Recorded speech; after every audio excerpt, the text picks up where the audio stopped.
বিষয়টা কি হয়েছে? বিষয়টা আসলে ভয় পাইছিল। হ্যাঁ, ভয় পাইয়া জ্বর হয়েছিল। জ্বর হয়ে গেলে আমরা ডাক্তার দেখাইছিলাম, ফরিদ কবিরাজ দেখাই দাঁড়াই খুঁচাইছি। পরে আজকে নিয়ে গেছিলাম খোকন হুজুরের কাছে। নিয়ে গেলি সেখানে গেলি খোকন হুজুর পানি ফোড়া সহি সহি মারিছে আর একখান বিস্কুট দিয়েছে, যে বিস্কুট খান খা করে তো সুস্থ বানাই দেবো। সে যে সুস্থ ফানি মারিছে সে আমার সোয়ালে আর চোখ মুখ উল্টে ওই সময় বিস্কুট খাইছিল? হ্যাঁ, বিস্কুট গালের মধ্যে রয়েছে। হ্যাঁ, একখান বিস্কুট কেবল গালে দিচ্ছে। ওই সময় আছে আমার সোয়াল ওই হিসাব পায়খানা করে দিয়েছে, আঠা ভেঙে দিয়েছে। এবার কাছে কি ডাক্তারের কাছে নিয়ে যান, বেরোনো স্টক করেছে তাই করছে। ভয় পাইছিল, তারপরে হুজুরি কাজে নিয়েছিলাম। খোকন হুজুর ওইতে নিয়ে পানি ছিটে দিয়েছি, আমার বাইরবিটা হিসাব করে দিয়েছে, আইকে দিয়েছে। ঠিক আছে, ওই থেকে কিরম চোখ উল্টে দিয়েছে। ওইতে আমার মনে হচ্ছে আমার বাইরবিটা না। কি খাইছিল উনি? ও বিস্কুট খাওয়াইছিল, বিস্কুট আর একটু পানি ছিটে দিচ্ছি চলো, তা বাইরবিটা সুস্থ হয়ে যাবে। তাই এখন বিস্কুট গালে দেওয়ার সাথে আমার বাইরবিটা শেষ হয়ে গেল।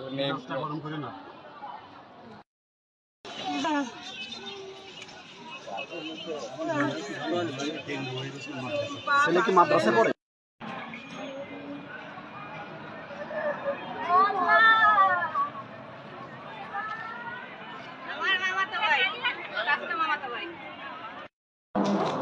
সদর হসপিটালের মেডিকেল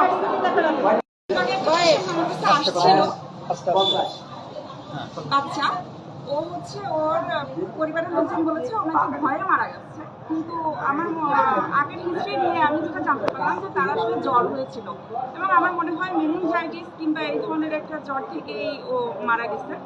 কবিরাজ দেখাচ্ছে ওরা, সে নাকি বলছে যে এটা ব্রেন স্ট্রোক। তো এটা সে কীভাবে বললো এটা আমি জানি না। আসলে একটা ইনভেস্টিগেশন ছাড়া আসলে ব্রেন স্ট্রোক বলা যায় কি না এটা আসলে আমার এই সম্পর্কে কোনো ধারণা নেই।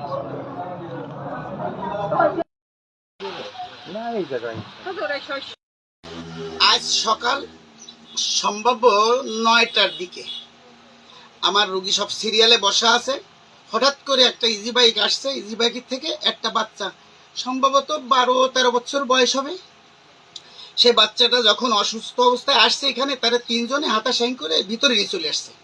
আসার পর আমি বললাম ব্যাপারটা কি, এখানে বাচ্চাটা এই অবস্থা। তখন তার ওই গার্জিয়ানরা বললো যে এই ছেলেটার মাদ্রাসায় পড়াশুনো করে। তা ওই 3 জনে লজিং বাড়ি যাচ্ছিল ভাত আনতে, রাত হয়ে গেছে। তো ভাত নিয়ে যখন ফিরে আসে কবরশালার উপর দিয়ে যখন আসে, তখন এই বড় যে ছেলেটা, এই ছেলেটা ওর আর এক ভাইয়ের পায়ের দিকে তাকায় দেখে যে পা বাঁকাইয়ে অন্য দিকে চলে গেছে। তখন ভয় পাইছে। ভয় পাওয়ার পরে সেই অবস্থায় বাড়িতে আসছে। গার্জিয়ান কর্তৃপক্ষ তখন ওই খবরটা শুনছে, শোনার পর আর কি ঝাড়ফুঁক দিয়ে এই 14-15 দিন আর কি তাকে ট্রিটমেন্ট চালাচ্ছে। এই কথাটাই সে আমার বললো যে এই 14-15 দিন এই অবস্থায় চলতেছে। তখন আমি বাচ্চাটাকে দেখার সাথে সাথে আমার যা চেষ্টা, আল্লাহর কালাম, এই দিয়ে পানি পড়ে দিলাম। পানি পড়ে দেওয়ার পরে বাচ্চাটা কেমন ঢুলে ঢুলে পড়তেছে। তখন আমি বললাম তো এত দুর্বল, কিছু খানাও তো খাইতে পারতেছে না। তো ছেলেটা বলছে যে আমি সকালবেলা কলা খাইছি, একটু কলা খাইছি। তাহলে একটা বিস্কুট নিয়ে আসেন, যদি একটু বিস্কুটটা খাওয়াইলে যদি একটু সবল হয় তখন একটা ভিটামিন টি খাওয়াই সুস্থ করা যায় কিনা।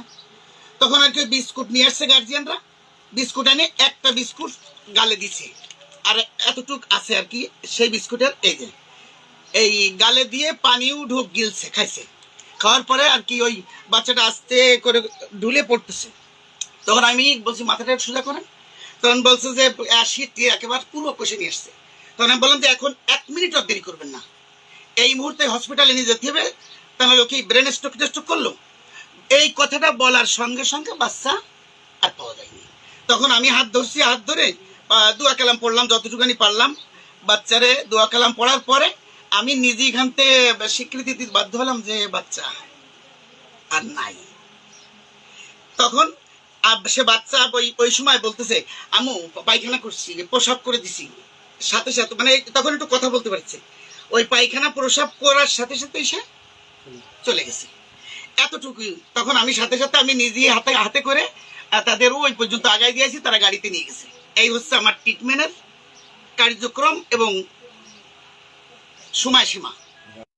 পড়ে দেয় একটু তাবিজ কালাম ব্যবহার করি, আল্লাহর কালাম শরীয়তের সম্মত যেটা আছে এই ব্যবহারের পরে আমার চলতেছে। এরপর আমি প্রাথমিক যে আমি চিকিৎসার জন্য আমি সনদ অর্জন করি।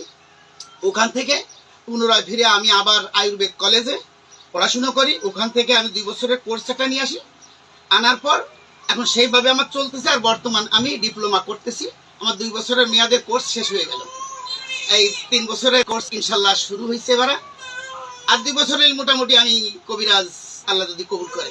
এখন আমি এই যে দাওয়াখানা সব কোম্পানির ওষুধ বিক্রি করি।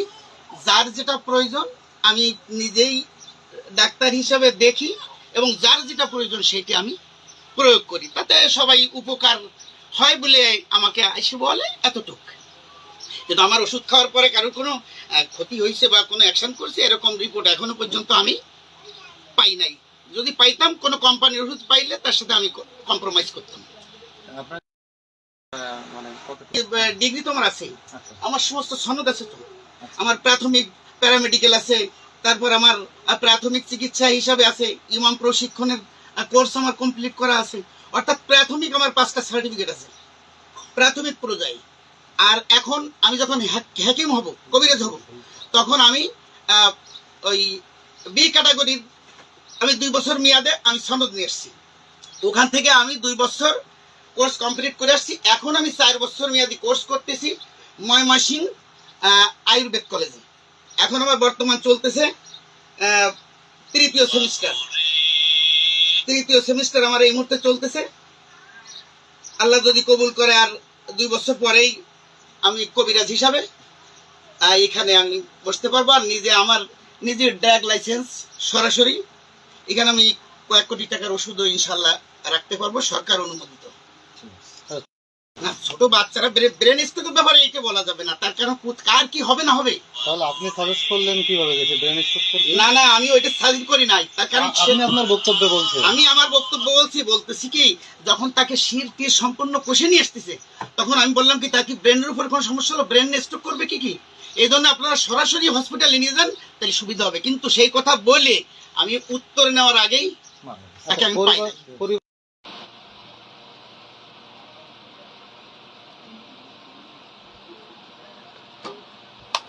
আগে থেকে একটু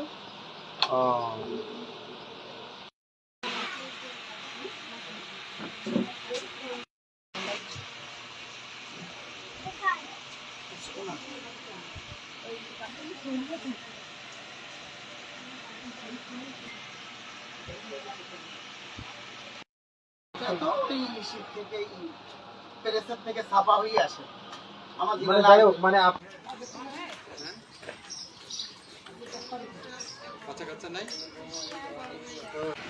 ওই ভয় পাওয়া বাচ্চা ওই অনেকদিন ধরে বুক দিছে আমার এখানে আসে, পড়া পানি খাওয়ার সাথে সাথে আর কেউ ডলে পড়ছে। মানে বাচ্চাটা সকালে কিছু খাই নাই, বলছে যে এরকম ওই গার্জিয়ানরা বিস্কুট খাওয়াচ্ছিল, খাওয়ানো অবস্থায় পানিও খাওয়াইছে। এই যে বিস্কুট একটা আছে এখানে,